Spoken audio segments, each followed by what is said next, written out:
Good morning, everybody, and welcome to the City Planning Commission Public Meeting. And Madam Secretary? Good morning. Please This is the begin. City Planning Commission public meeting held in Spector Hall, 22 Reade Street. Today is Wednesday, December 2nd, 2015. As a courtesy during the proceedings, we ask that you please turn off all cell phones and beepers. All speakers should fill out a speaker's card at the desk outside of Spector Hall. In addition, we ask that those providing testimony please identify yourself, limit your remarks to 3 minutes, and speak clearly into the microphone. I will now call the roll. Chairman Weisbrod. Here. Vice Chairman Knuckles. Here. Commissioner Besser. Commissioner Cantor. Commissioner Cerullo. Commissioner Delausse. Commissioner Dweck. Here. Commissioner Edie. Commissioner Efron. Here. Commissioner Levin. Commissioner Marin. Here. Commissioner Ortiz. A quorum is present. The first item is the approval of the minutes of the regular meeting of Wednesday, November 18, 2015. On the minutes, may I have a motion to approve? So moved. Any opposed? Nope. Any abstentions? Madam Secretary, the minutes are approved. Scheduling. On calendar numbers 1 and 2, we have resolutions for adoption. Scheduling Wednesday, December 16, 2015, for a public hearing to be held in the National Museum of the American Indian at 1 Bowling Green. And I would just like to add, and I'll say something at the end of the public hearing about this as well, but the hearing on the 16th will start at 9 a.m. instead of 10 a.m. We expect a lot of speakers on that day, and it will only be for 2 items, zoning for quality and affordability and mandatory inclusionary housing. So those are the only 2 items on the agenda for the 16th, and it will start at 9 a.m. as indicated at NMAI at 1 Bowling Green. So on the resolutions, may I have a motion to approve? So moved. Second. All in favor? Aye. Any opposed?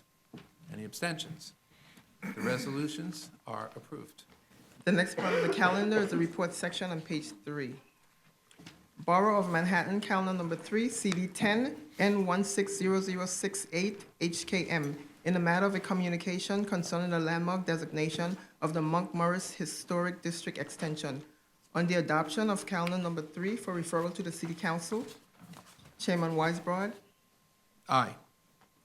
Vice Chairman Knuckles, Yes. Commissioner Besser, Yes. Commissioner Cantor, Commissioner Cerullo, Commissioner Delausse, Commissioner Dweck, Commissioner Efron, Yes. Commissioner Levin, Commissioner Marin, Yes. Commissioner Ortiz. Yes. Calendar number 3 has been adopted. Borough of Queens, calendar number 4, CD 12, N160074PXQ, in the matter of a notice of intent to acquire office space for use of property located at 90-15 Sutphin Boulevard. For a favorable report on calendar number 4, Chairman Weisbrod, Yes. Vice Chairman Knuckles, Yes. Commissioner Besser, Yes. Commissioner Cantor, Commissioner Cerullo, Commissioner Delausse, Commissioner Dweck, Commissioner Edie, Commissioner Efron, Yes. Commissioner Levin, Commissioner Marin, Yes. Commissioner Ortiz. Yes. A favorable report has been adopted on calendar number 4. Borough of Staten Island, calendar numbers 5 and 6. Calendar number 5, CD 3, N150094 RCR. Calendar number 6, N150095 RAR. In the matter of applications for the grant of a certification and an authorization concerning 25 Posen Street. For adoption on calendar numbers 5 and 6. Chairman Weisbrod, Yes. Vice Chairman Knuckles, Yes. Commissioner Besser, Yes. Commissioner Cantor, Commissioner Cerullo, Commissioner Delausse, Commissioner Dweck, Commissioner Efron, Yes. Commissioner Levin, Commissioner Marin, Yes. Commissioner Ortiz. Calendar numbers 5 and 6 have been adopted. Borough of Staten Island, calendar number 7, CD 2, N140331ZAR and N140332ZCR, in the matter of an application for the grant of an authorization and a certification concerning 187 Spring Street. For adoption on calendar number 7. Chairman Weisbrod, Yes. Vice Chairman Knuckles, Yes. Commissioner Besser, Yes. Commissioner Cantor, Commissioner Cerullo, Commissioner Delausse, Commissioner Dweck, Commissioner Efron, Yes. Commissioner Levin, Yes. Commissioner Marin, Yes. Commissioner Ortiz. Yes. Calendar number 7 has been adopted. Borough of Staten Island, calendar number 8, CD2 N150266 CAR, in the matter of an application for the grant of an authorization concerning Meals on Wheels of Staten Island. For adoption on calendar number 8, Chairman Weisbrod, Yes. Vice Chairman Knuckles, Yes. Commissioner Bessa, Yes. Commissioner Cantor, Commissioner Cerullo, Yes. Commissioner Delauss, Yes. Commissioner Dweck, Yes. Commissioner Franz, Yes. Commissioner Levin, Yes. Commissioner Marin, Yes. Commissioner Ortiz. Yes. Calendar number 8 has been adopted. The next part of the calendar is the public hearing section on page 8. Borough of the Bronx, calendar number 9, CD9 C150058 PQX. A public hearing in the matter of an application for the acquisition of property concerning East Bronx Child Care Center. First speaker is Allison Grant from the Administration for Children's Services.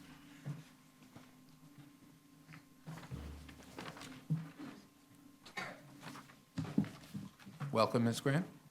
Good morning. Good morning, Chairman and Commissioners. It's good to see you again. As I've introduced myself before, I'm Allison Grant. I am the Chief of Staff at the ACS Division of Early Care and Education, and I'm here today to state ACS's being in favor of this continued use of the space at 1113 Colgate Avenue as a daycare center. I'm here today I'll give you a brief introduction of the site and about our vision at early care and education, which we've discussed prior, and I'm happy to take whatever questions you may have. This space is currently being used for a daycare center as it has for several decades at this point. We're very much in favor of this continuing as a child care center, as it was designed specifically for that purpose. There's classrooms that are appropriately used for childcare and used and utilized as such because of the bathroom spaces, the windows, the classroom, the square footage. There's multi-purpose space for children to play indoors and access outside as well. The current rentable area is almost 30,000 square feet. They use 2 of the floors in the building. And we currently have a contract with them for 74 preschool seats, which are 3 through 5-year-olds. That includes every 4-year-old is currently a pre-K for all student, meaning that we work closely with the DOE and we're part of the mayor's initiative to provide pre-K to all 4-year-olds in New York City. As I said, I'm happy to take any questions you may have. Questions from Ms. Grant? Mr. Knuckles. Thank you, Ms. Grant. My question goes to the length of this lease, which is proposed to be 5 years. Yes. And really, since you're 2 years over your last lease, it's essentially a 3-year lease. Is there a contemplation that Colgate Avenue might not be a location beyond a 5-year period? And if not, why not have a longer period? So this lease was negotiated during the prior administration, which had given us a directive at ACS, and I believe DCAS as well, to have a 5-year term for all leases. So as you said, that was 2 years ago. That was at the end of the Bloomberg administration, and that was their directive for our agencies to move forward. As you'll start seeing them coming through the ULURP process in the next year or two, we are moving forward right now with all leases to be 10-year leases. If we had had this one happen to be negotiated during this administration, that would have been the case. However, we didn't want to change the lease terms so late in the process, considering, as you said, it's been 2 years in theory into the term as it is. Just so you know, I've spoken here about the community needs assessment in the past, as has my boss, Deputy Commissioner Lorelei Vargas. Right now, we're finalizing that. We look forward to sharing it with you sometime in the next month or two, hopefully sooner. But I will say, based on the data and the draft assessment as of this point, which I was given just last week before Thanksgiving, there is definitely a dire need for care in this area. ACS does not see us ending services anytime in the next decade or really into the future for many years to come. And if we had at this point been able to renegotiate the terms, we would ask DCAS to do so. But at this point, we want to move forward with the lease as it is, and with the determination that we will be providing childcare here for many years to come. Okay, thank you for the clarification. You're welcome. Mr. Marin. Good morning, Ms. Grant. Good morning. In the Borough President's report, they mentioned ADA requirements and ADA accessibility and not fully being ADA compatible. Can you talk to that? Sure. So many of our sites were built back in the 70s and earlier, before the current ADA protocols were in place. So many of our sites, unfortunately, that are city leased are currently not equipped to serve children that have very advanced special needs. So usually to have those in place, you need to have several different things. Most of our sites don't have elevators. Most of them are just a first floor and a cellar. They don't need an elevator, but that would then therefore make it not compliant with ADA protocols. So what we have done is, in many of our city leases, we work with our programs to identify where they can refer children that have severe disabilities, where they need a center that has not just a ramp and an elevator, but also bathrooms that are accessible for wheelchairs. Most children under 5 don't use wheelchairs, they are just in strollers. So we have 3 sites within a mile where they refer children with special needs. Those would be on Watson Avenue, Southern Boulevard, and Bathgate Avenue.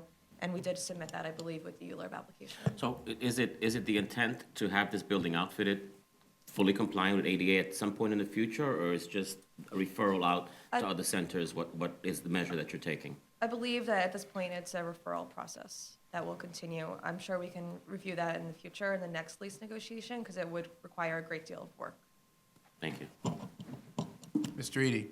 All right, excuse me, thank you. I just wanted to follow up the question of Vice Chair Knuckles. You made mention that this lease renewal was started under the prior administration, and, 2 years ago, the directive was 5 years. What would have been the delay, or even at this point in time, what would be the logjam of delay of trying to do a 10-year lease as opposed to a 5-year lease? I mean, I've been advised by my real estate expert colleagues at DCAS that would slow down the process. I don't want to do this, but I have to say I defer to my colleague, Dan Okay. Lazarson, when she comes up from DCAS. Okay, thank you. Any other questions for Ms. Grant? Mr. Cirillo. So just as a continued follow-up, hopefully approaching this from just a little different place. If this is approved, then we're already a year and a half easily into this new lease term, right? It's what would normally be, or what do you envision the time period to begin renegotiation for a lease for this use to be? When would you start renegotiating, since we're already into, say, there's only 3 years left of the lease in 2016? Would that be the time? Is it 2 years before? Is it 1 year? I mean, obviously, there's a lot of support here, and perhaps in all probability, if everyone's here testifying in favor of this location today, and given no change in the status of the property or anything else, one might assume that negotiation might be easy to do for the, to begin at the end of this 5 year. But what would be the time frame for you to have to come back to us to get approval to renegotiate the lease for, let's say, a 10-year term or whatever the term might be? My understanding is that it starts about a year in advance, but I, year. again, have to defer to DCAS because they are a negotiating Understood. body. I don't actually talk to the landlords myself. So I'll defer to Dale Lazarson. She'll be coming up one after me. Well, as she knows, we always have questions for Dale. So Yes. we'll put this on. Thank you. Thank you. Ms. Levin. Ms. Grant, this may be a question you want to defer, but the borough president also made a point, and it's obvious in this photo, that the exterior of this building is not particularly inviting.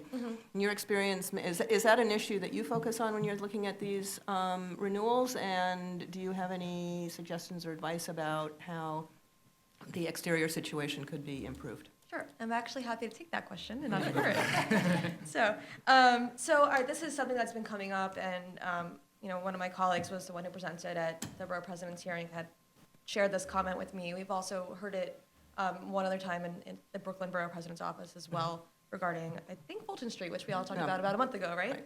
So, there are some things that we're doing. For instance, the fencing, you'll see over here, it looks quite not so friendly. There are requirements this is a Head Start funded program, so there are requirements about the height of fencing and how it needs to be. But we are looking into what we can propose when we're putting forward our scope of work. So this is something that for this current lease, we're going to have to speak to the landlord in a more casual manner once the lease is finalized. But moving forward for other sites, this is something that Early Care and Education, speaking to our facilities division, who will be up next for questions, about how we can make it a bit more friendly as part of a marketing and more modern era that we're in, that, these were buildings that were kind of retrofitted for us, especially this one back in the 70s. So there wasn't a lot of leeway, and it's something that we definitely want to make these buildings more friendly and accommodating to families and communities. So this is something we're definitely looking into, and it's going to be part of the scope of work conversations in the future. Okay, good. Yeah, because in addition to the fencing, it seems like some, inexpensive but thoughtful design intervention on the exterior facade could Yeah. go a long way to Yeah, we making had- this a more joyful place. Yeah, I know for Fulton Street, something that we talked a lot about was working with the business association, the CIB, right? And also working with Department of Transportation and Parks and Rec about getting some extra trees, which I see there are some there, but just getting maybe different bus and safety drop-offs and making it a little bit more accessible, benches, et cetera. So it's definitely something we're looking into and talking to our city partners about. Good. Ms. Delos? Along the lines of suggestions that you may or may not want to take for this kind of a thing. Obviously, there's a lot of organizations that do great mural projects as well that engage youth, that I think would be really great to engage as well. Yeah, we'll definitely look into that. And I will say that, there's some design schools, such as Parsons, that has reached out to us about Fulton and some other sites in Brooklyn, and, we're interested about other partnerships like that, so. I have many of the same questions as my colleagues do, which I'll save for the intrepid Ms. Lazarus. But I do have one question for you. What is the capacity of this center in terms of? Yeah, the number of children? contracted capacity is 74, which is 4 classrooms. And do you know what the average attendance is? Currently, it's about 2/3 enrolled. This is one of the centers that we're looking aggressively right now at aging down our system to be 0 to 3. This is something that my deputy commissioner has not hidden her desire to do. With pre-K for All's success, many of our centers currently don't have as many 4-year-olds enrolled, and we're looking at how we can better serve 0 to 3. Many children 0 to 2 are currently served in home-based providers, which are great, and we're working with them to monitor their quality, but we would like to have more infants and toddlers in buildings themselves. A building like this that's on the first floor is one that is much more manageable to have for many more infants and toddlers. Right now, they're contracted for 3 to 5. In the coming years, we'll be re-procuring our system, and we're going to be aggressively looking to age down, and this will be one of those centers where we'll make sure that every room is used. For instance, right now, they have a cellar space with 3 classrooms and a multi-purpose space, and I know that they also have a DYCD contract there to serve school-age children after school, because children under 5 can't be served in the cellar. So I do know that this space is being pretty well utilized, but we're looking to make sure that every room is full. Right now, they're not fully enrolled, and that's really because of a community need and for younger service. So we're looking into that, which obviously takes procurement to make a change. So as I understand it, one of the reasons for the policy to do 5-year renewals was to provide a moment where you could look at where the demand is in your system, where it's growing, where it's declining. But here, as you look into the future, just in relation to the question that Vice Chairman Knuckles asked, you anticipate that the demand will at least be the same, and given your policy of aging down, which is an expression I've never heard before, actually. But, you anticipate that this is a facility that you would like to continue in the future, and that would be sufficient in terms of its capacity to serve the projected demand? We do see that the center will continue to be very much utilized, especially as we age down. And as I said, from the draft needs assessment, it looks like it will be a steady need. It's not going to be a need that's going to drop off. We worked with some of your colleagues in DCP, Mr. Salvo, regarding some of the population projections, and we see this as an ongoing need. I'm not sure if it's going to grow, but it's definitely going to stay the same, which some communities are changing. So once we have that finalized, the assessment, I'll share it with you. But I will say that we don't see any change in this area in terms of continued need. New populations move in and out, and we want to make sure we're addressing the needs of all families. Ms. Efron? I hope this falls within you and not DCAS, but you'll tell me if I'm wrong. Now that you've mentioned the aging down, are the licensing requirements different for the younger population? One thing that's occurred to me as we've been watching all these leases for short-term renewals come up is that virtually none of these spaces are sprinklered. I don't think they're required to be under the code for the older buildings, but it does sort of beg the question with even a younger population, whether a new lease would be an opportunity to do other things such as sprinklering the space. Yeah, so I can answer that. The Department of Health, as you know, is the body that that permits all these spaces, and they have one permit for 2 to 5-year-olds, which they call preschoolers, which we would call toddlers and preschoolers, and one that's for infant and toddlers for 0 to 2-year-olds. And for 0 and 2, they do require sprinklers and evacuation plans, which we also have for 2 to 5. And spaces like this that don't have sprinklers, we would definitely have to work to retrofit them to make sure that there are some safety measures in place. Department of Health is also looking into right now potentially modifying their regulations, not in terms of making things less safe, but in terms of making it more realistic for a growing city like New York, where not every space that a community building is in is on a ground floor. So, for instance, they're looking to the hospitals, to HHC, to what they do, considering that infants are not on the ground floor in a hospital, to see what emergency place they have in place in order to allow infants to be on a different floor than the first. So this is being worked on and looked at. We're working with Department of Health, Assistant Commissioner Frank Crisciullo, talking with him and his Executive Director of Quality Childcare to see what we can do moving forward to try to be a little bit more creative with the space we have. Thanks. Any other questions, Ms. Grant? Thank you. Thank you all. The next speaker is also from ACS, Kudish Sheikh. Am I pronouncing that correctly? Yes, you did. I get a gold star today. That's the thing I have to do that. Good morning, Chairman, Vice Board, and all the commissioners. My name is Kudish Sheikh. I'm from Administration for Children's Services, and I'm here and more than happy to answer any questions related to the physical building itself. Any questions, Mr. Sheikh?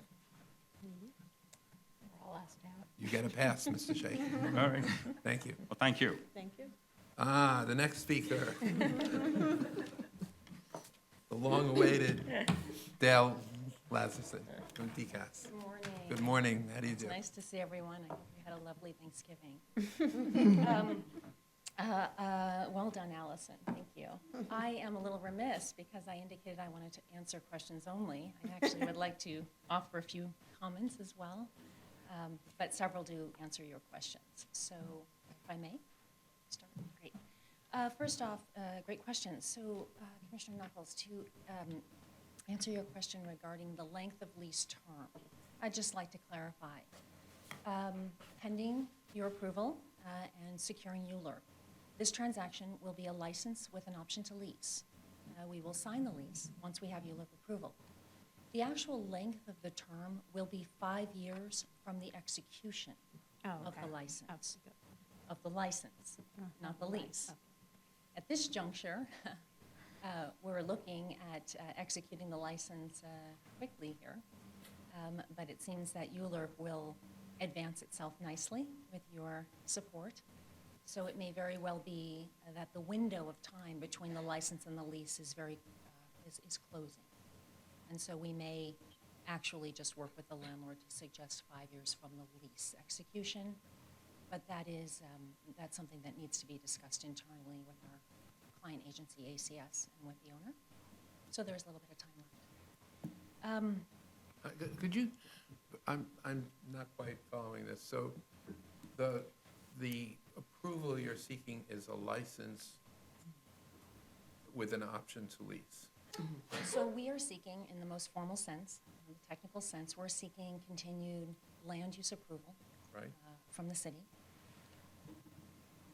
We cannot enter into, by city charter, we cannot execute the lease without that approval. Understood. So the bridge document that we are using is a license, and that is to re-secure with the landlord our continued tenancy and occupancy. The current lease has expired, and we are under a month-to-month agreement with the landlord, which is a little concerning. It doesn't allow for a number of business points to be managed well for both parties. So we are looking to enter into the license with lease option. Once ULURP is approved, we will exercise the lease option. It's simply a bridge document. So just in terms of time, that lease, once you, assuming we approve and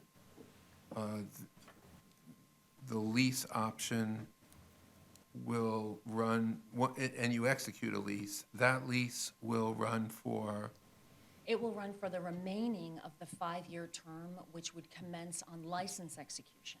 I see. So in fact, just as my colleagues have indicated, 3 years. in fact, the lease that you may enter into would be for, looking to the future, approximately 3 years. Well, at this point in time, again, with it, that would typically, let me restate this. When we are entering into a license with a lease option, it's because, as I said, we don't have ULURP yet, right? But we want a document that both parties can feel comfortable with. All right. In an ideal process, the license period would be relatively short because the ULURP process with DCAS and the agency would move more quickly. There were a number of front-end delays on this particular transaction when the lease expired. So those delays have caused the license to be pushed. We are in the midst of, we finalized negotiations, and we're just moving through some documents to execute the license at this point. The 5-year term starts with license execution, and yes, once we achieve ULURP, presumably at this point in time, if we achieve it early part of 2016, the 5-year term running from license would be a very small window of a difference, maybe 4 months or so. So it's more than 4 years, I would say, at this point, timing this. Because the license However, hasn't been executed. as Allison very well articulated, there is a need in this area for this facility. And provided that ACS reaches out to DCAS with direction that they would like to resecure this particular site for a longer period of time, if their assessment suggests so, we will be approaching the landlord to have that discussion. But the execution of the documents right now is simply to make sure that we are securing our continued tenancy appropriately. So, assuming, assuming ACS does come back to you and seeks a longer lease,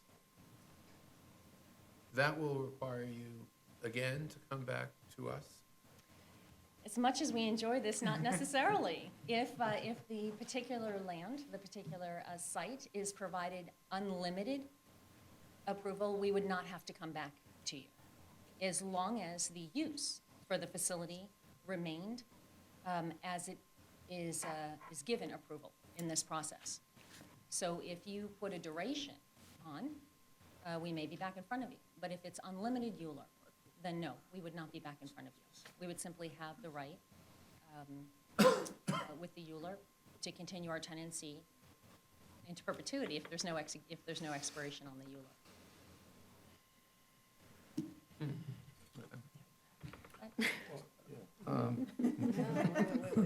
This raises a number of questions for all of us. It does, of course. Where do I start? Of course. We'll start with Ms. Efron, then Ms.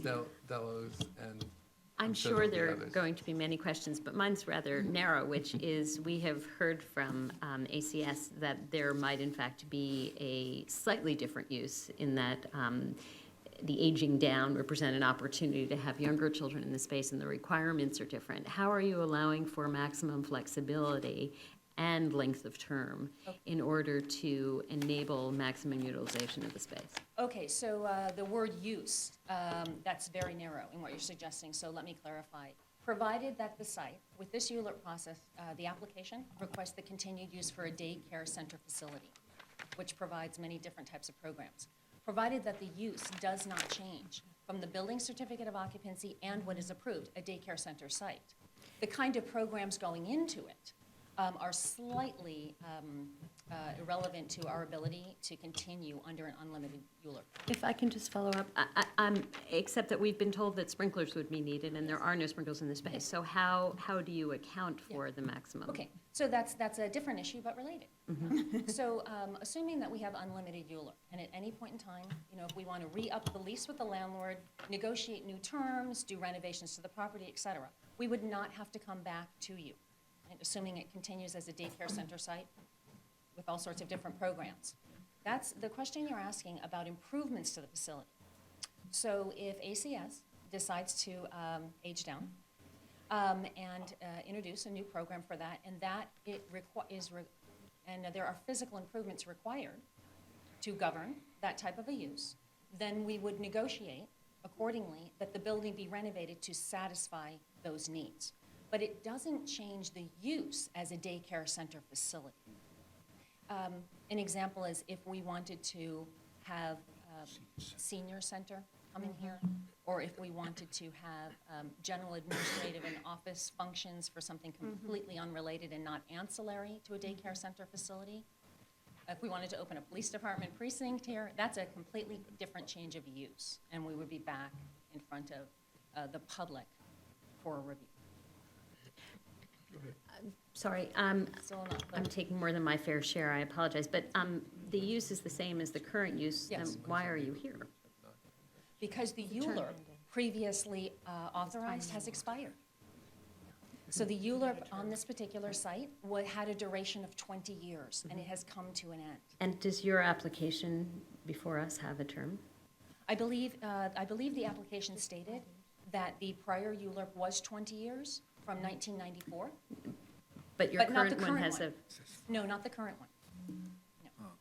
I thought the current one has a 5-year term from the license agreement. I think No, that's- not the application. That's the legal. Yeah, that's the legal document. We don't. Versus lease. Your application to us, just so I clarify, your application to us, if I now understand it, is for an approval without a term. That's correct. That's correct.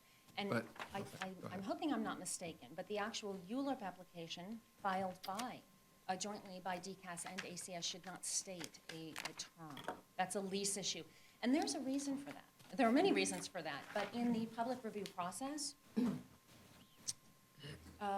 typically, lease negotiations are running parallel to the public review process. And we can't always Line them up. we can't always know where we are in time with lease negotiations when we're running through this process, so we don't necessarily want to put a stated term into the ULURP application. But, Contingent upon ULURP.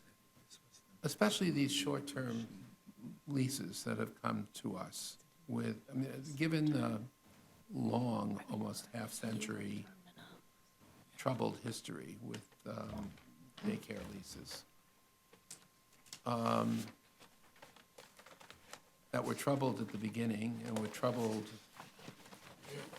at their first renewal, with, in many cases, very little, if any, significant improvements. And now coming to us again, a lot of these 5-year terms, we accepted with the notion that there was going to be a reassessment and a number of things that we would require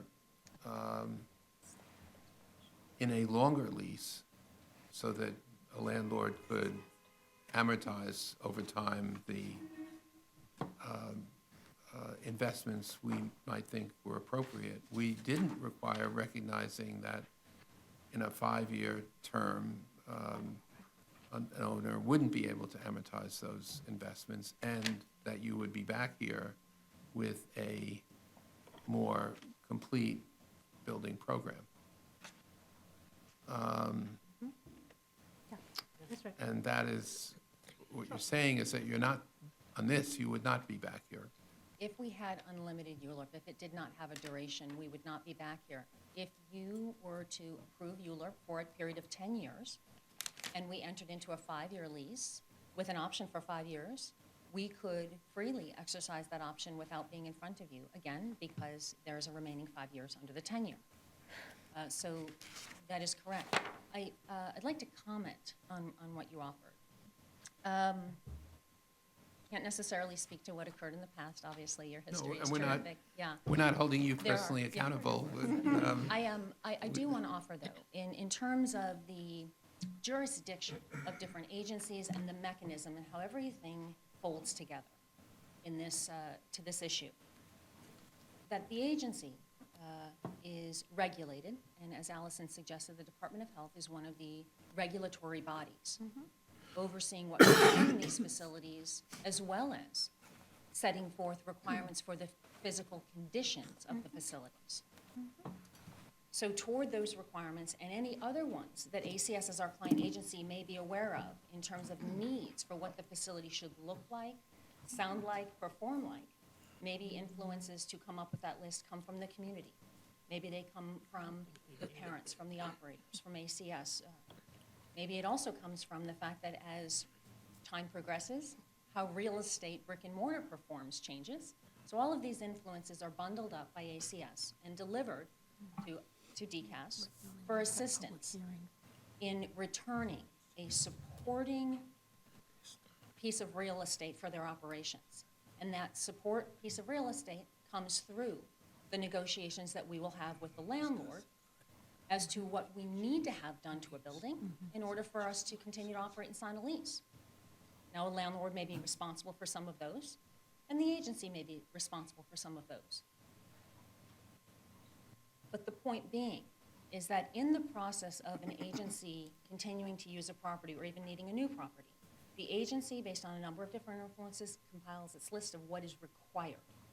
DCAS understands that list and then transacts a real estate contract that supports those operations. And also, to a certain extent, ACS may not be aware of this, we also include in our transaction what I call the crystal ball with cracks in it.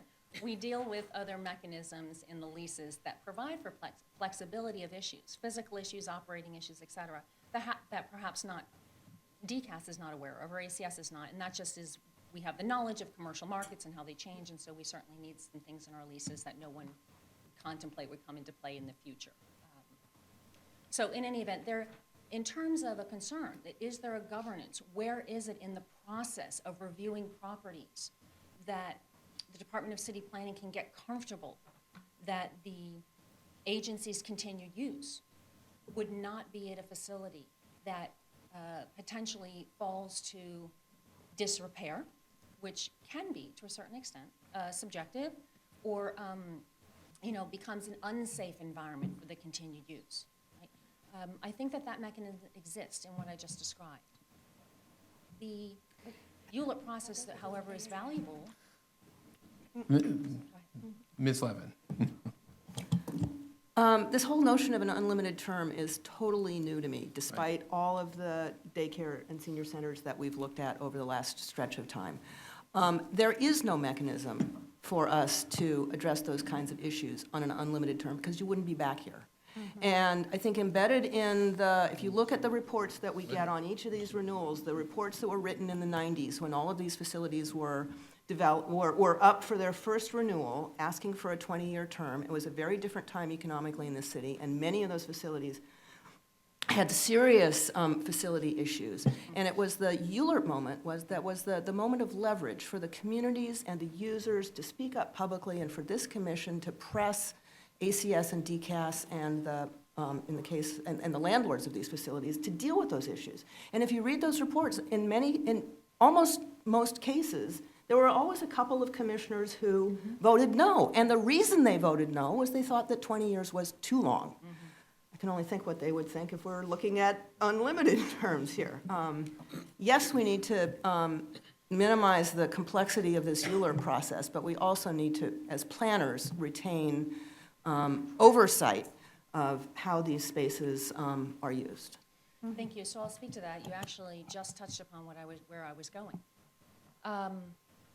So there seems to be two different issues here. The commission's oversight review, ULURP is exactly what you just said in a very great way. It is a mechanism for the community to check in on the use of a property. Now, historically, as I have known it, that check-in has been about the actual use of the property and its ergonomic interaction, if you will, with the community. So is this particular facility, if we were presenting, for example, a particular use along a waterfront, and today it's fine because maybe that waterfront area is distressed and we want to pump some money into the area and this is great, there may be a duration on a ULURP because maybe the public review in 10 years, in 15 years is absolutely warranted to say, there's the crystal ball with cracks in it. We don't know at that point in time, is it still the best use for that community, right? So it's a great check-in for land use. With respect to physical improvements at a property, however, again, I think that the process offers an opportunity for public commentary on the safety and security and, yes, the aesthetic appearance of these properties, of ACS properties. But the process that I described with respect to ACS as the governing agency operating daycare centers has a fundamental responsibility by its charter. Ms. Laverson, just that, I don't, I think this raises a whole host of issues for us, and I don't want to spend a huge amount of time at the moment debating this, but I will say to you that my colleague Commissioner Levin and others here, the check and balance that we've had has been in part, certainly with respect to the appropriate land use, demand, et cetera, but it's also been to the physical conditions of the space with a 40-year history of those physical conditions not being adequate in many, many instances. And there have been many leases, applications, and ULURP applications that you've brought before us for shorter terms where we have had concerns about the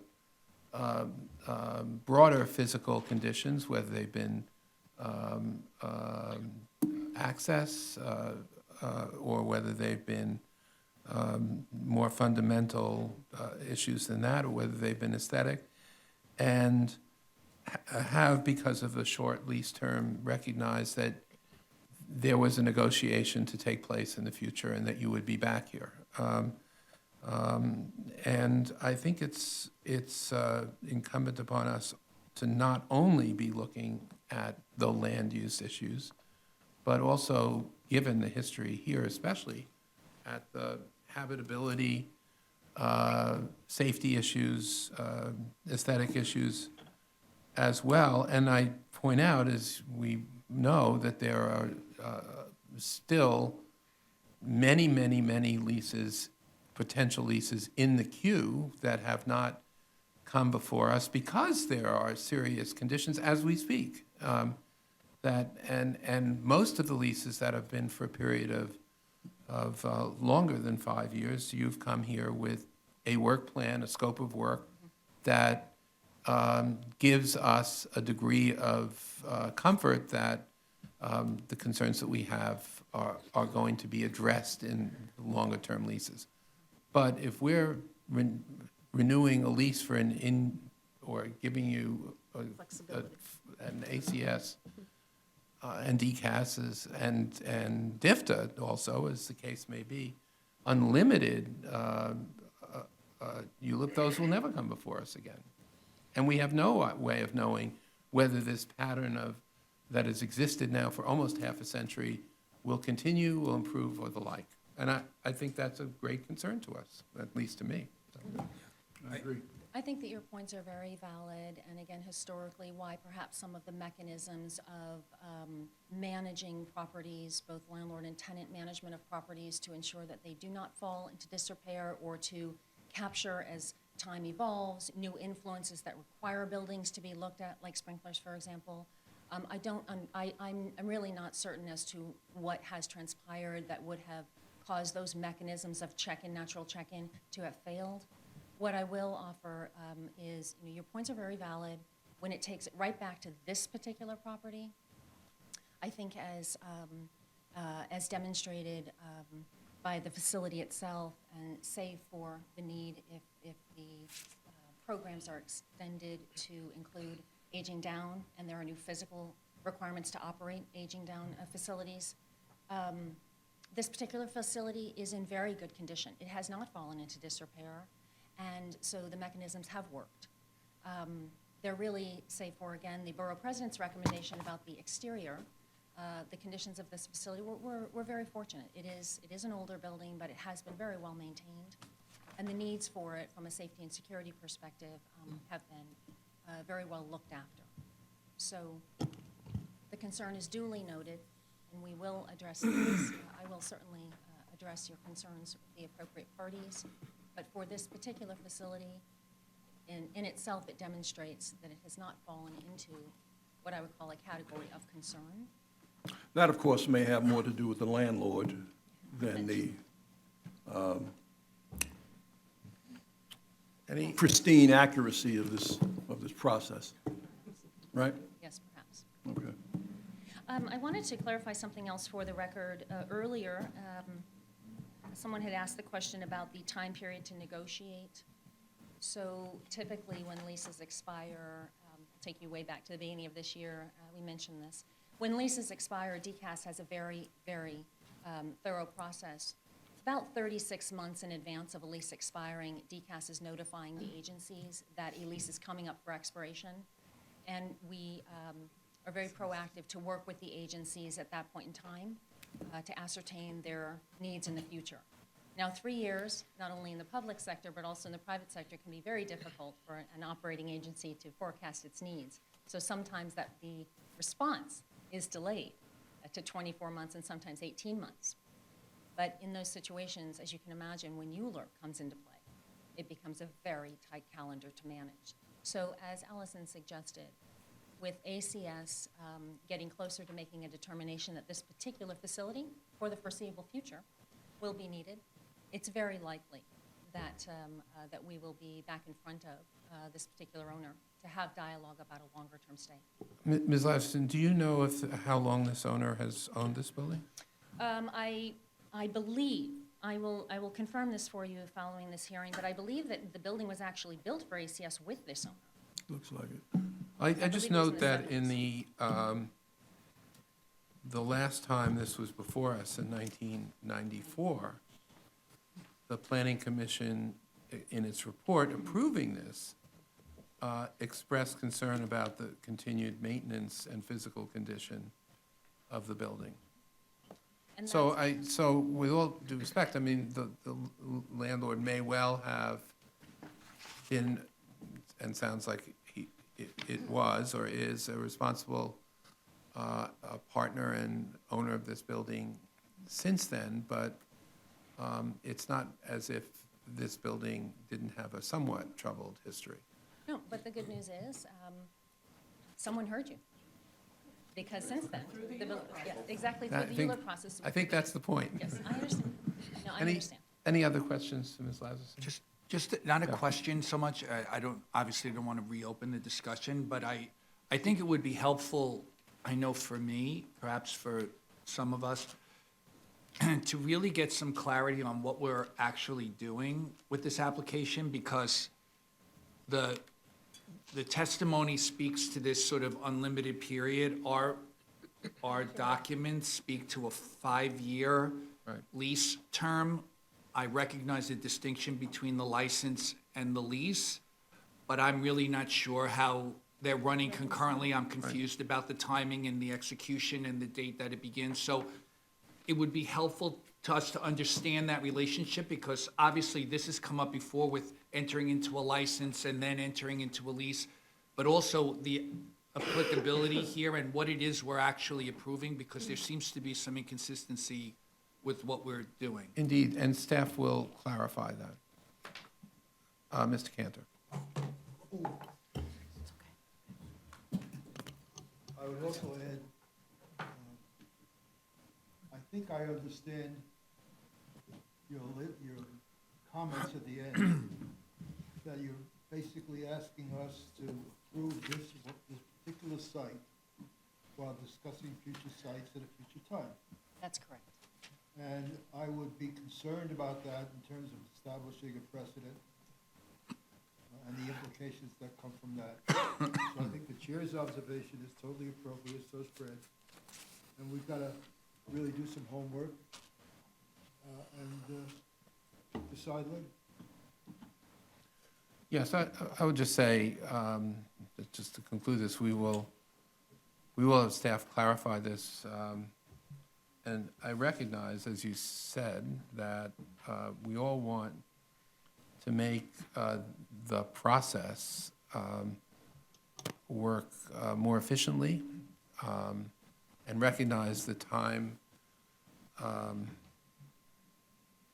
timing complications that EULA provides in terms of the city being able to negotiate strongly and effectively with the private sector. And I think that we have a desire here, and one of the reasons that we've taken a lot of time on all of these daycare applications and have looked at them so carefully before they are certified, before they do come here, is because we'd like to get what has been a festering issue for a very, very long time resolved finally in a way that lets us all feel comfortable. So, and that's what we've been struggling to do. And I know DCAS has, and ACS has been before us several times to show us how many leases potentially are still in the pipeline that haven't arrived here yet. So this is, I think, an additional factor that we'll have to take into our thinking on this.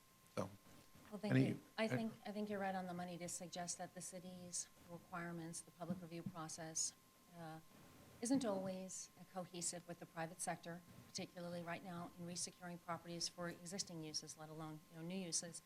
That said, if in your review, if I may offer the opportunity to identify how to bridge that gap, how to address the concerns, if not through the ULURP process, if there are other mechanisms to minimize, if not eliminate, the risks that you are identifying, that they be given consideration. I will say, I mean, with all due respect, that this is a lease that expired 2 years ago or 3 years ago. It's just arriving here, and it's a fairly, as far as I know, and as far as we've been presented, it's not a significant scope of work that's been presented. So why it is taken just to get to this point on a fairly routine, it seems, renewal, 3 years to get to ULURP is also a consideration here. It certainly begs a good question.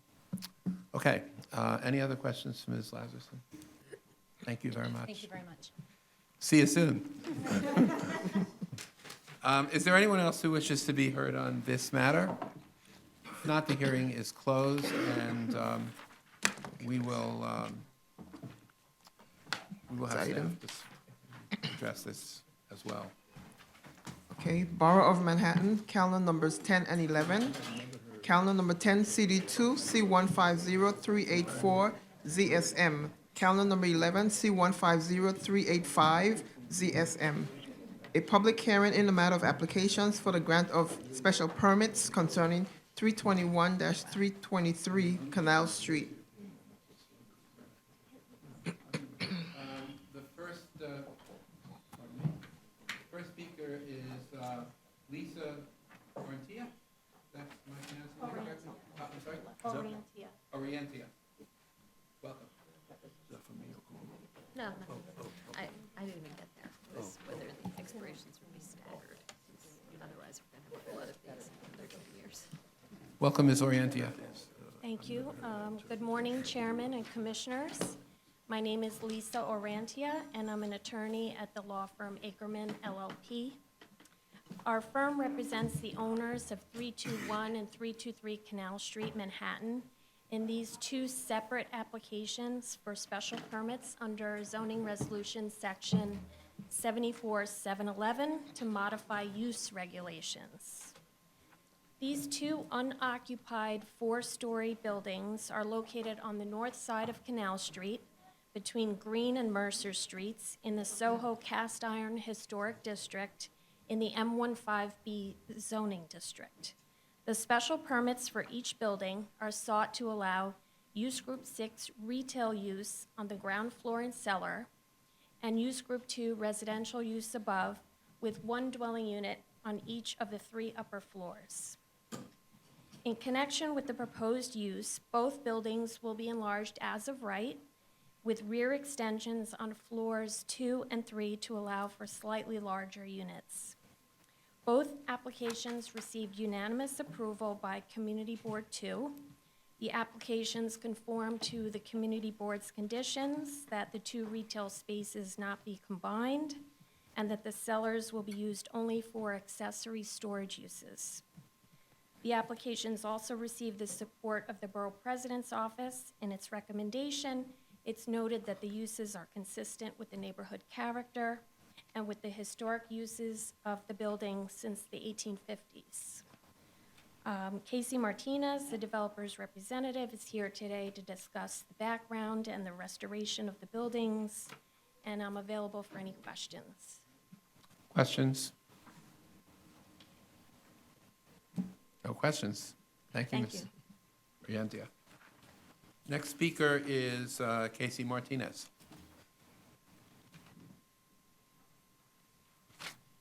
Welcome back. Thank you. Good morning, everyone. Good morning.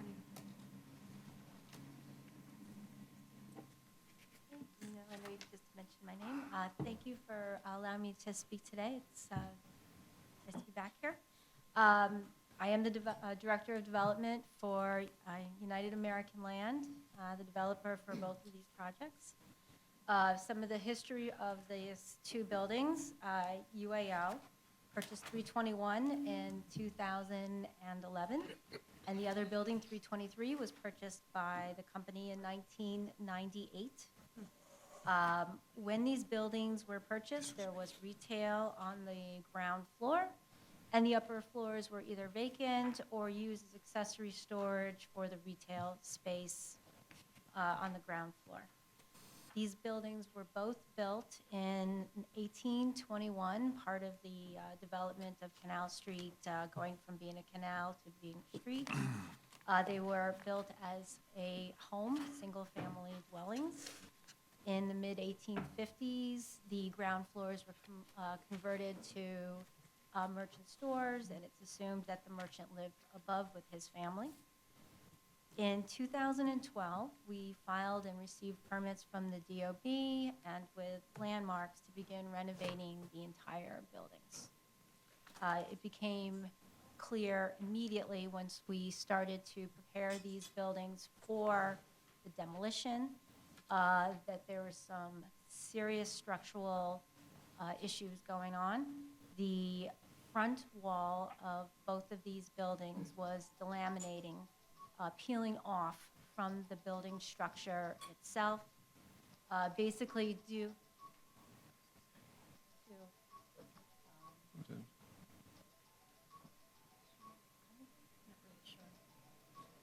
Should I wait? Might be your phone. The person's not there. I'm sorry.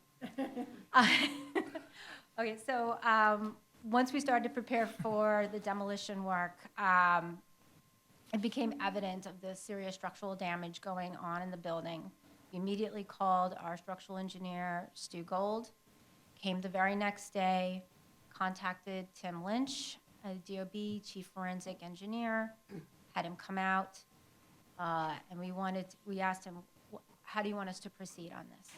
He immediately required us to seek emergency construction, to stabilize the front walls, to put up the proper safety requirements for the sidewalk. Obviously, we did a bridge and scaffolding. We, however, worked very closely with landmarks on how to proceed with the correct amount filings. Each building actually has 4 separate filings based on this process. One for the immediate interior and exterior stabilization. Then another one following up with how to properly rebuild the front wall. Afterwards, our third landmarks application was the memorandum for the special permit for 74-711. And then the last one was to build out the remainder of the space. You want me to continue talking? Well, if you have one more sentence, you can Okay, to pick your most important sentence and then. So, in a Pause. nutshell, once we started to work with Tim Lynch and we saw the fabric of the building, we realized that the 74-711 was a way to move forward because of the special nature of these buildings being almost 200 years old, and the fact that we're actually returning the use to its original conditions, not just the walls going back to being preserved, the original uses of these buildings. Thank you, Ms. Martinez. Questions? Ms. Delauze. Hi, Ms. Martinez. I'm glad you're here again. Thank you. You certainly take on some interesting projects. I'm just wondering, can you help us understand the delay between the purchase of one of the properties in 1998 and the filing to 2012? I'm just wondering about that. I understand why, obviously, with the 2011. It kind of begs the question about whether or not there really was an intent at one point to combine, and maybe that's something that you're agreeing to do at this point because of the community board's concerns. Well, the building that was just purchased in 2012 was actually taken over, was purchased from a family member who is not part of the UAL company. And that person has deceased. So I don't, I'm not, I mean, it would have been something possibly to do, but it's not part of our application and we're not seeking to do it. And the fact that the building was purchased from somebody as before they deceased, and was many buildings were purchased from this individual. So it wasn't necessarily that it was done for that purpose. It could have been, but that was not. Many buildings were purchased from this person at the same time. I see. And that was the case for the building purchased, not in 1998, but the building purchased in 2011? Correct. And do you know the reason for the delay between the purchase of the building in 1998 and then the filing in 2012, why there wasn't a filing earlier for that property? Well, there was no reason to file to substantially gut out the building and to try to seek new uses back then. The building has always, the ground floor has always been retail since they purchased the building in '98. There was no market for the upper floors based on what Canal Street was. I think as the market has changed, it became more desirable to start doing something with the upper floor. And we tried to, the thing is that it's not, we don't have a consistent history of retail going back almost 40 years in the leases to prove the length of it. So once we started to go through this process with Tim Lynch and realizing what we had, that we had this federal building that was so old, and doing the research on the building, that we realized that we were a very good candidate for the 74-711. Thank you. Mr. Cantor. Thank you. The presentation to Mr. Lynch was followed by suggestions by him to shore up and protect, I assume. That's correct. We followed his direction. We had him come out. Have you done anything to attempt a permanent solution, or has it been frozen in time? Oh, no. In fact, we get calls from him on a fairly frequent basis. If it I'm was sorry, up to, I didn't hear you. I'm sorry. No, we have been in constant communication with him. In fact, if it was up to him, we would already have this building completely built so that he can feel safer about it. My question is, have you done anything? Yes, yes, we have. It is completely stabilized, the exterior and the interior. But that was done early on, right after Mr. Lynch's suggestion. No, he had specific things that he wanted done immediately, which we did. In terms of stabilization Started or this- reconstruction? In terms of the reconstruction for the stabilization, none of the aesthetic things were done, the face brick, all those things. A lot of it has been done now because we have broken down the restoration into different applications at landmarks and at DOB that were separate from the use. So that we were able to, at this point, we have the entire facade of the front facade, the one that was in danger, is completely restored in its entirety with the exception of new windows. The interior is all safely built out with new structure to stabilize the side perimeter walls, the floors itself, the roof, and the exterior wall. Excuse me, I'm sorry. Will your structural engineer be presenting this morning? No, he will not. Who is he, may I ask? It's Stu Gold.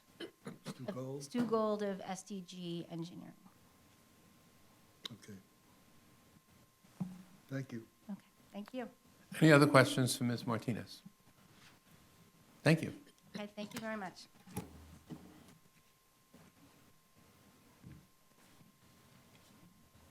The next speaker is Erica Baptiste from the Manhattan Borough President. Good morning, Chair Weisbrod and Commissioners.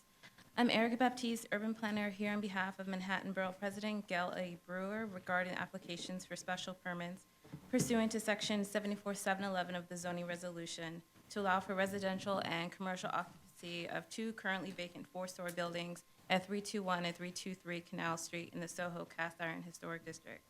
The Borough President believes the findings were met for these particular applications. The special permit pursuant to zoning resolution Section 74.711 is a tool to modify use or bulk restrictions in order to make the ownership and preservation of historic buildings less financially burdensome.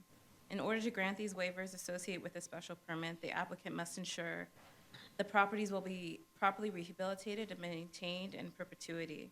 The applicant has undertaken significant restoration of the buildings based on recommendations from the LPC. Recommendations from this office over the past year have repeatedly raised concerns over the continued use of special permits to eliminate conforming uses in favor of residential use in the Soho-NoHo historic districts.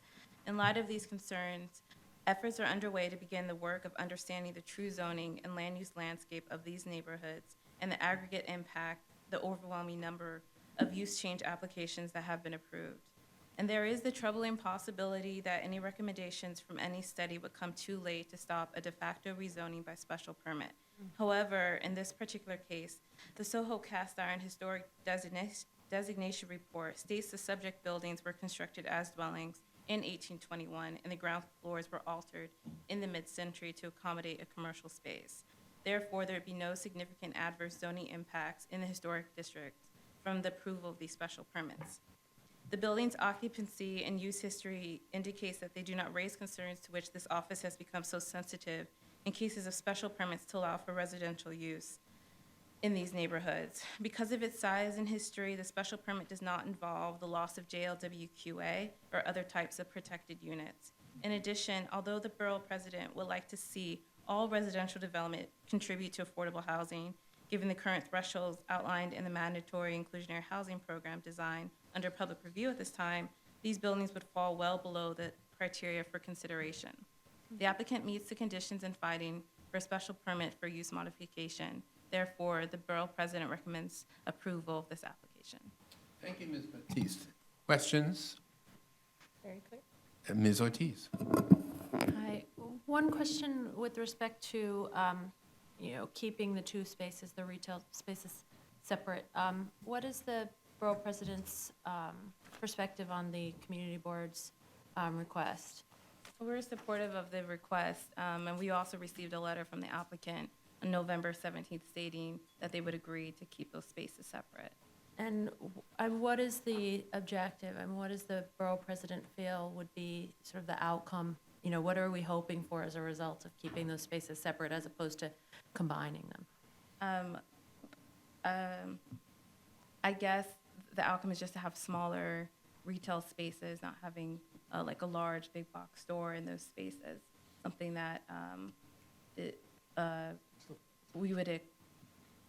something that we've also sort of voiced our concerns about oversized big box stores and having smaller storefronts is another thing that the borough president is really an advocate for.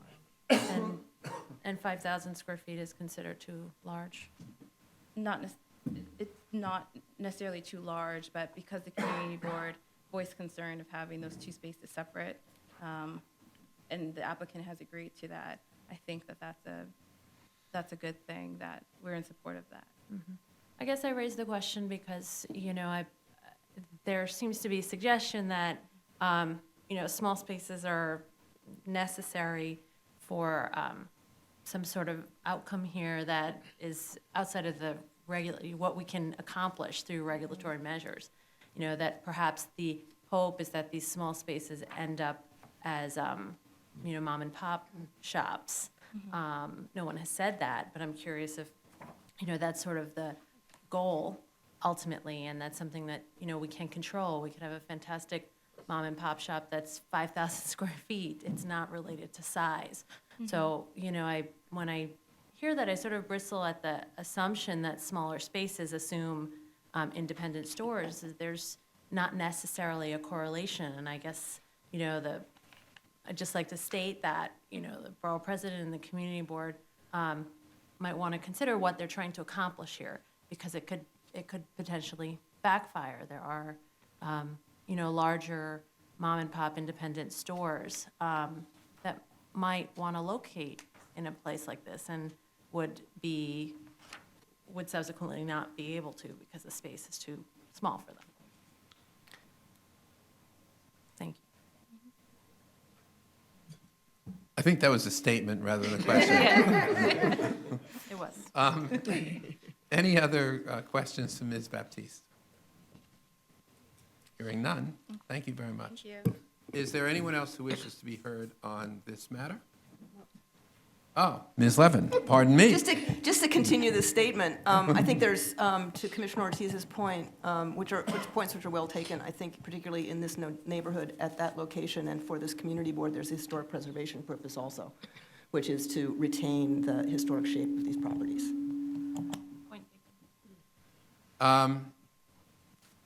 So is there anyone else who wishes to be heard in this matter? And if not, the hearing is closed. Thank you. Borough of Manhattan, calendar numbers 12, 13, and 14. Calendar number 12, CD2, N150416ZRM. Calendar number 13, C150417 ZSM. Calendar number 14, C150418 ZSM. A public hearing in the matter of applications for an amendment of the zoning resolution and for the grant of special permits concerning 150 Wooster Street.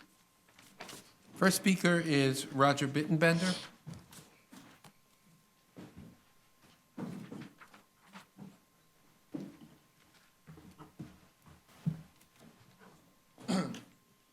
Good morning, Commissioners. My name is Roger Bittenbender. I'm the developer of 150 Wooster Street. Thank you for allowing me the time to speak. When my business partner and I decided to purchase the site in May of 2014, we are well aware of its controversial history. As many of you recall, this commission approved a similar special permit in the same zoning text amendment in 2013. But the prior applicant withdrew at the City Council in the face of overwhelming community opposition. The previous proposal had so much wrong with it that when we purchased the property, we decided to first listen to the neighbors and the community and attempt a project that worked for everyone. We started by scrapping everything about the previous proposal, including the already landmark approved building. We did the exact opposite of the previous applicant and put ourselves front and center with the community. We listened to their concerns, addressed them by making concessions to our height, mass, layouts, and design. This was no easy task, but starting a year and a half ago in July 2014, as you guys can see on this timeline, through many meetings with the neighbors, the Soho Alliance, Community Board 2, Councilmember Chin, landmarks, city planning staff, we arrived at the building that worked for everyone. As you can see, through these different sort of little icons here, our building has changed dramatically over time in response to community input. Some of the concessions and changes made compared to the previous project include, our building does not have a sub-cellar. It splits the retail into 2 stores as opposed to 1 large store. It is over 4 feet lower than the previous CPC-approved building. It has multiple rear setbacks on the 7th and 8th floor to preserve the sky plane for the direct neighbors, and also large light walls to preserve lot line windows in the building to the north for the artists and residents who have lived there for many years. On top of these concessions, we have also agreed to install new windows in the lot line wall of the building to the north, provide a lot line easement for the new windows over our rear yard, provide a bathroom ventilation system, engage a lighting consultant, as well as set up an escrow fund to pay for consultants to work with us and monitor the project on behalf of the direct neighbors. We've worked closely with the neighbors, some of whom are here today. Actually, many of them are here today. We consider them our partners. It was mentioned in the review session Monday and in the Borough President's approval that there was disappointment CB2 approved this project so quickly. I would respectfully disagree. Community Board 2 has been working on this project with us for a year and a half. They issued a supportive resolution on the building in February. Since February, we only made some minor improvements for the neighbors' behalf because they'd asked us to. We honored our commitment. In turn, when we came to CB2 in October of 2015, they immediately supported our project. If we had not delayed moving forward in order to work with the community so early, we would have entered the ULURP over 6 months ago. From the beginning, we are urged by the community board, city planning staff, and elected officials to work with the neighbors and community groups to develop a project that everyone can be happy with. We have gone above and beyond to deliver that to you today, earning the support of the community and neighbors. We urge the commission to similarly recognize our efforts and approve this project. We recognize that mandatory inclusionary housing is raised an issue by the borough president and some of this commission.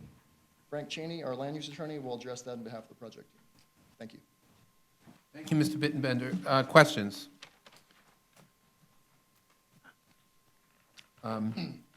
Ms. Delausse, then Ms. Efron. Hi, thanks for being here, and thanks for going over the history. It's helpful as context. I'm just wondering if you could talk a little bit about the balcony issue, especially since you've spent so much time talking with folks and how it's still coming up. You know, it was never an issue. It was never mentioned once until October when we got to community board. All the previous approvals, every single time we come to them, no one had mentioned it. The neighbors did not have an issue with them. There's one individual who is part of the community board. He's also very active in Soho. He'd been involved from day one. He'd seen every various iteration. When it came there in community board, I guess he had a change of heart at the moment. He had said he'd had some issues with people having parties on a roof deck at the terrace, the second floor terrace in his building. He lives on Green Street, and he was worried about there being mostly people using it for storage for bikes and other sorts of things. That's not an issue for us here. We have a bike storage room in the basement. We also have residential storage, so this will not be something. Also, it was mentioned in the review session that we can have in our condo bylaws, and we will, something that will restrict people from using those as storage areas. You know, this is not, the people that were partying, he was telling me, was a college student who's in an apartment. These are probably not going to be college students. These are not dorms. So it's really one person that brought up the issue because of his influence. He was able to get the community board to, you know, just ask that we would not include them. They are something that's very important to our project, and we'd like to keep them. Thank you. My question's been answered. Ms. Levin. Yeah, I'd like to ask about the affordable housing issue. I mean, it is the case that you kind of caught a break from the community board on the timing here. Had they used their full 60 days to review this project, this would have been, and assuming that mandatory inclusionary moves through the public process on the pace that we're working on, this would have been one of the early participants in the mandatory inclusionary program. So, you know, I realize where we are legally, and I also truly appreciate the strengths of this proposal and the work that you've done to engage the community and produce a proposal that, or architecturally, has the full support of the community, because that was, as you know, very different story last time. But in larger socioeconomic terms, this building is going to contribute to the further erosion of socioeconomic diversity in this area. And I would wish that we could find a way for this, as a matter of public policy, I think it's every time we make one of these discretionary actions that has a land use implication, it's important to ask what public policies are being served. And I wonder how this project could serve the very clear goal of the current administration, and that many of us have had on this commission for a long time, to maintain and preserve and maintain and support economic diversity in this neighborhood. Do you have any thoughts on that? Yeah, you know, I'd like to point out that this issue never came up until the October 5th hearing. We were actually advised by city planning staff that it would not be an issue because of the 1,200 square foot minimum size. You know, it's to do affordable housing, which is something we're very supportive of, and we think that it's a good policy, and we applaud the administration for putting it forward. It's something that has to be, I think, planned from day one in a project, and there was never an assumption that it would even be required here, so we always looked at there being two scenarios. As of right office building, which we own an office building down the street, we know it'd be a very successful project. Or doing the right thing and trying to work with the neighbors and building a building that they could be happy with. That was our first plan of attack, and we sat down and we talked with them, and it became pretty clear that they're, you know, very reasonable people, and they were not opposed to something being built there. They just wanted to see at the table. So we had to address those concerns, and we made numerous concessions to these groups and to everybody around us to be able to make the building work for them. And obviously, if we had known that MIH existed, because the text was not released until September 21st, and we would have known what the parameters were, we would have planned the project much differently from the get-go. It's hard for us to bring something of that sort into the project at this phase, unfortunately. I would also, you know, I think for the benefit of the community, the neighbors and the people that live around this building are artists that have lived in Soho for a very long time. You could say they almost built Soho. It exists because they fought to keep it alive. So the building that we're creating here is preserving lot line windows. It's a lower building. It's giving that part of the community so much benefit that I think that if we're talking about this small section of, you know, not all greater New York, but just Soho, we are creating a great community benefit by giving a building that I think appeals to everybody. Yeah, no, I would acknowledge that. And I think when we all first flagged the mandatory issue when this was certified, I mean, our assumption is that this building, if mandatory were to apply, this building would not necessarily be including affordable housing in the project. That doesn't fit your development proposal here at all, but that it would be a candidate for a contribution to the housing fund that's being set up under mandatory, so. Yeah, and, you know, as was mentioned, just in that certification, the fund does not exist, and the calculation hasn't been set up yet, so it's hard for us to even talk to it since we don't really know the parameters to discuss. Yeah, no, that's why I have not directly asked you, will you do this, because I fully appreciate the Do what? situation, yeah. Anyway, thank you. Any other questions for Mr. Bittenbender? Thank you. Thank you. Next speaker is Frank Cheney. Welcome, Mr. Cheney. Good morning, Chairman Weisbrod, Vice Chair Knuckles, Commissioners. My name is Frank Cheney. I'm land use counsel to the applicant, 150 Wooster LLC. I had planned to address the issues of balconies and mandatory inclusionary housing. Almost everything I was going to say has already been said.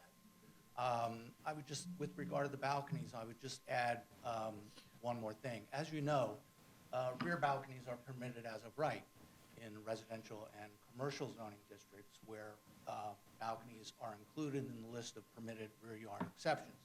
They're not permitted in manufacturing zones for the simple reason that manufacturing zones generally do not allow residential use with which rear balconies are typically associated.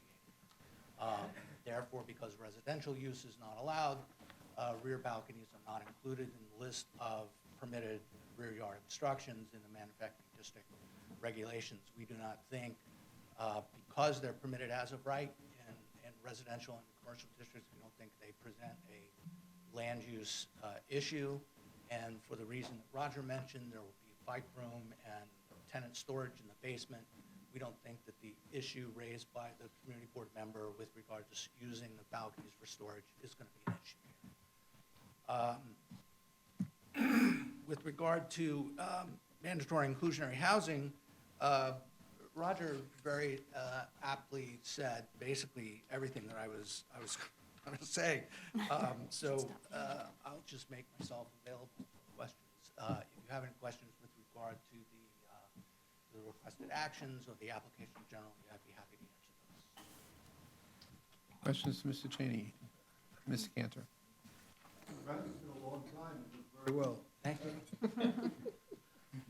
I'm feeling a little verklempt being here because I was a youngish city planner at the department nearly 30 years ago when we moved into this building. And Chairman Weisbrod, I think you were part of that move as well. I never moved into this building. I just moved out of this building. And I stood here almost exactly in this very spot and presented to the commission at one of, if not the first, review session ever held in this building. If this is my last opportunity to stand here, just say it's been a good run. And I look forward to seeing you all at your new hearing space at 120 Broadway. Very exciting. Change is good. My question is, with respect to the bike room versus the storage. I'm sorry, say? I said the issue of bikes, of alleged possibility of using the balconies for storage, and your reference to the bike room. Are there going to be separate charges to park in the bike room? No, So it's free? free. Storage too. Very good, thank you. Let me, Mr. Cheney, the intention is that this will be a condominium? Yes. And we'll have how many units? 6 units. And there's no plan to subdivide and create more than 6 units? Or is that even physically possible? Anything is possible, but it's not part of the plan. Obviously, as you know, the 74712 special permit imposes a 1,200 square foot minimum unit size, which is not to say that you can't make 1,200 square foot units here. But in terms of affordable housing, we think that minimum size is incompatible with the provision. But the unit size of these 6 units are going to be 5,000, They're basically 4,300. 4,300 square feet Floor through- each, roughly? Floor through loft size units on the 2nd, 3rd, 4th, 5th, 6th floors, and the 7th and 8th floor penthouse will be a duplex. So that's like a 8,000 or 9,000 square foot unit. Close to Penthouse. Yeah. So a little smaller than 2 units put together, presumably, right? Yeah, because of the setback of Right. the 8th floor, it's just in the front and the back. Thank you. Any other questions, Mr. Cheney? Thank you, Mr. Cheney. Thank you very much. The next speaker is a Mr. or Ms. Sherman. I can't make out the first name. Mark. My handwriting is pretty bad, but So is you mine. are competitive. So, good morning. Sherman was pretty easy. but- Sherman was easy. My name is Mark Sherman. My wife Joan and I have been residents in Soho for the past 25 years. Joan is an artist and has maintained her studio in Soho during this time as well. I'm speaking on behalf of my co-op, 133-137 Green Street, which is just east of the proposed building at 152 Wooster. Our building has worked very closely with Cub, Roger and his team, for the last year, and supports this project fully as is. We are not the easiest group of people to deal with for the last year, and they've been fantastic.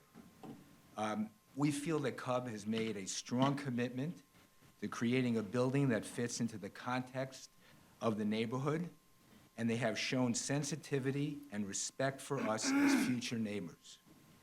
Cub has worked very closely with our neighbor, Mark Wigley, the former Dean of Architecture at Columbia. Also not an easy individual to deal with on a day-to-day basis as far as architecture. And they have, over this period of time, won his full trust and support. We hope that Cub's project and design becomes a reality and would be an extremely positive addition to our neighborhood. That's all I have to say.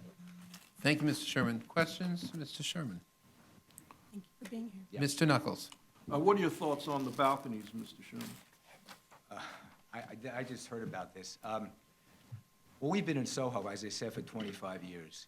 And to me, it's a non-issue, because anyone that's purchasing a co-op or a condo that's going to put stuff on their beautiful balcony that'll look like whatever, bikes or storage, I don't think that exists in Soho, not in its present form. So it certainly wouldn't disturb myself and my wife, and I don't think that would even happen.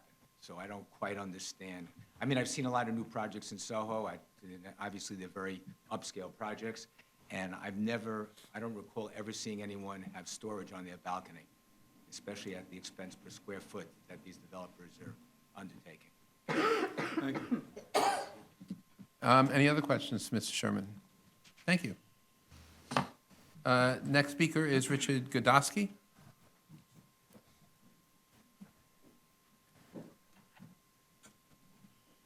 Mr. Chairman, members of the commission, I have spent a lifetime in New York City trying cases at 60 Center Street with 6 jurors, and I found 12 of them sitting here today, which is a rather unusual circumstance for me.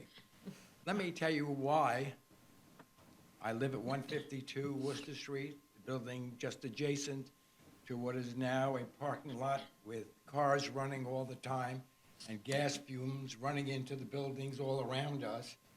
And let me make clear what you already know, that the previous owner of those premises that want to build was approved by this committee, approved by architecture, and turned down by the city council by a vote of 51-0.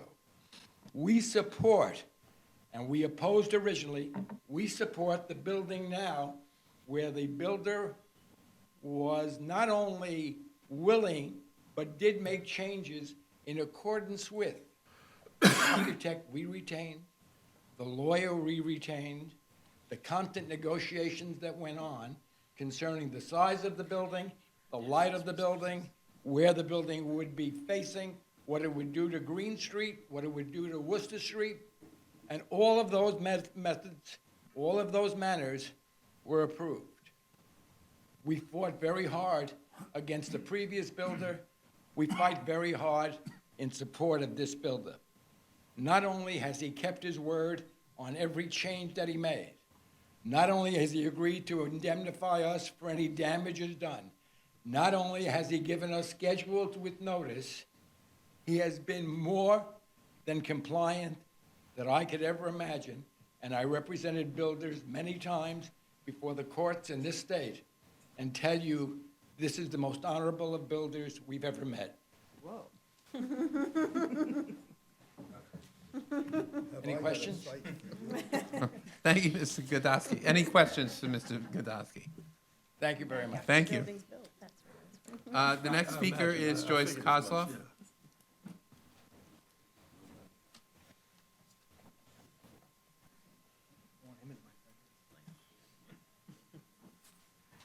Hi, I also live at 150 Wooster Street since 1974. Most of us- 152, What? 152. 152 Wooster Street. Right. Yeah. And most of us in our building have lived there for more than 40 years, and we're all artists. And we were not consulted by the developers that preceded Cub, nor the developers that built the building to our north.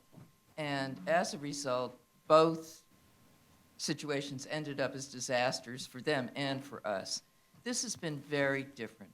For almost 2 years, we've been in negotiation with Cub.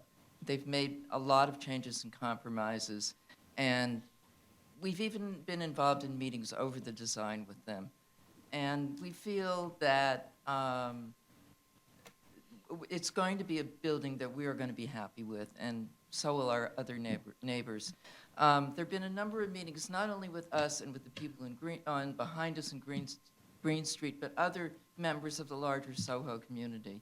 And Cub always listened to us, and then there would be discussions back and forth with Roger on the phone afterwards. And all of us, you can be sure, are have always been very wary of development in our neighborhood, which has changed so much in all these years. And it's been a process of developing a trust, and it really did happen. Oh, thank you, Ms. Kozlov. Questions? It's a question, Ms. Kozlov? Ms. Delos? Hi, thanks for being here. And I appreciate you talking about the trust that was built in the process that has been gone through. But since you said that you're an artist and a number of folks in your building are artists, I'm just wondering, I certainly appreciate the comment by the developer and his attorney about, had they known about MIH earlier, it would have been figured into the process. But I'm wondering, as an artist, and I know not all artists are starving artists kind of a thing, but do you have thoughts about the overall policy objective of trying to ensure socioeconomic diversity in communities? There's a lot of ironies in this, because I do feel very strongly about that, and I think that probably everybody in our building does. But this is we just heard about this now, and I think it would be very, very difficult for them to go back to square one and start over to accommodate this at this point. Mm-hmm. Okay, thank you. Any other questions, Ms. Kozlov? You're trying to escape so quickly. There might be, you never know. You might have other questions, but I don't see any. So thank you very much. The next speaker is Diana Kurz.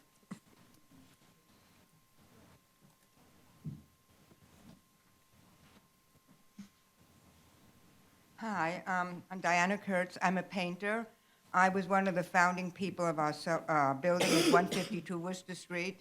I've lived there since 1970, and I've seen a lot of changes in the building. I also want to say that I'm on the board of directors of our building. It's a relatively small building. Some of us are here, but I feel I'm representing the other people in my building who are not able to be here. I don't know what to add to what's been said. Personally, of course, as a longtime resident of Soho, we hated all the new developments and all of that, but the reality is the neighborhood has changed. Our building, fortunately, has not changed very much. Most of us are the original purchasers, way back in 1970.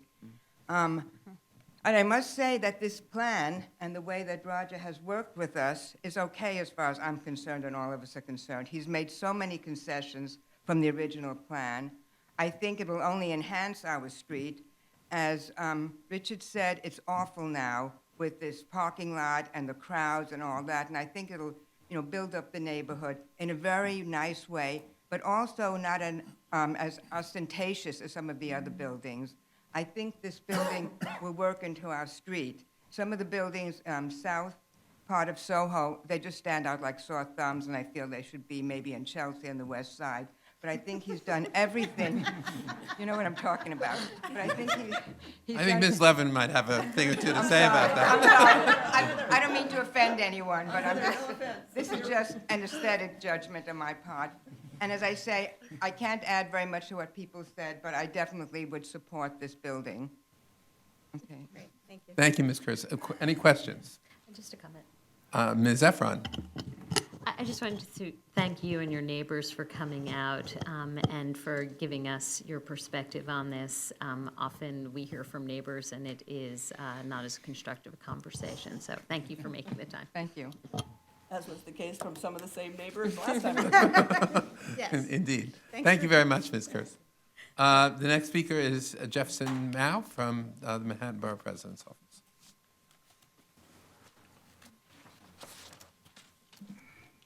Good morning, Chair Weisbrod, Commissioners. My name is Jefferson Mao, and I'm here to speak on behalf of Manhattan Borough President Gail Brewer regarding the application for text amendment and special permits for 150 Wooster Street.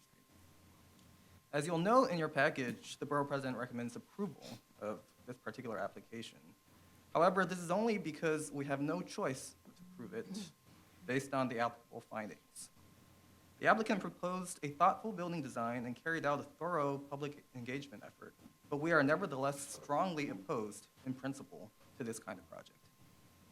Recommendations from our office over the last year have repeatedly raised concerns over the continued use of special permits to circumvent the current zoning of the Soho and NoHo historic districts. It's true that the proposed development is consistent with the other buildings in the surrounding area, but the existing nonconformity of a neighborhood should not be enough to justify additional nonconformity.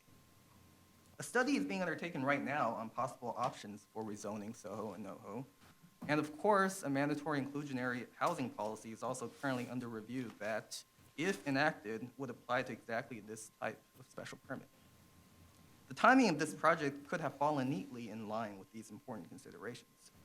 It could have been a perfect opportunity to pause and reflect on the transformative changes in the neighborhood and the sweeping citywide efforts to address housing affordability. Instead, this site, one of the last good underdeveloped sites left in Soho, is now slated for luxury condominiums ranging up to 6,800 square feet per unit. While we understand the community board's desire to work with an applicant who's been very cooperative, it is really unfortunate that the community board ceded the opportunity to have a robust discussion on the issue of mandatory inclusionary housing at the site by not using their full community board review timeframe, especially considering their prior recommendations regarding affordable housing. We believe this project typifies the kind of short-sighted, piecemeal special permit developments that have transformed Soho, and it once again underscores the pressing need for comprehensive and forward-looking neighborhood planning. Thank you for your time. Thank you, Mr. Mao. Questions? Thank Hearing none. Thank you very much. Is there anyone else who wishes to be heard on this matter? And hearing nobody, the hearing is closed. Thank you all very much. Madam Secretary, is there any other matter to come before us today? No, Chairman Weisbrod. Okay, thank you. Let me just say, before I ask for a motion to adjourn, that I would like, as I indicated at the outset, say a few words about our upcoming public hearing on, or hearings actually, on Wednesday, December 16th, concerning zoning for quality, affordability, and the mandatory inclusionary housing citywide text amendments. These hearings will be held at the National Museum of the American Indian at 1 Bowling Green in Lower Manhattan. We're going to begin signing in speakers at 8:30, and the hearing will begin at 9. And in order to give everyone an opportunity to speak on one or both of these items, speakers will be given a total of 4 minutes, but will be given the opportunity to speak on both items if they wish, or one or the other if they wish, instead of having speakers speak on one item and then coming back 3 hours later and speaking on another item. Unlike previous hearings, we're also going to, we always are trying to give, especially during very well-attended hearings, people who want to speak some sense, it's been very frustrating, some sense of when they'll be speaking so that they don't have their days totally encumbered. So what we're planning to do is to alternate every 30 minutes. What we usually do is where we alternate every 30 minutes between those speaking in support of a proposal and those speaking in opposition. What we're planning to do for this upcoming hearing is to allow the first 5 speakers in favor to conclude their testimony before listening to the next 5 speakers in opposition. And we'll continue this sequential pattern until all speakers present have had an opportunity to voice their opinions. And I believe that this will help those wanting to testify, give them an opportunity to better gauge where they will be, or when they might be called to speak. And what we will also do is post on our website and using Twitter from time to time where we are in the order of speakers. So if there are 5 speakers, unless a speaker requires, or all of us desire to ask a number of questions, you can pretty much expect with 5 speakers that it's going to take 20 minutes, 25 minutes, and people should be able to sort of plan their day accordingly. So we will both post at the session itself the number we're at in terms of speakers, and post that on our website and tweet it from time to time. And hopefully, as we always striving to make this a little more user-friendly, hopefully this will provide a degree of user-friendliness. Mr. Did I Cantor? understand that we would be posting on our website the names of the people? No, just the number. So people will know that their speaker, that their number 73, let's say, and we'll say we're now on number 47. As I said the other day, it'll be sort of like a bakery. Or, as Ms. Levin has suggested, the appetizer counter at Zabar's, which is...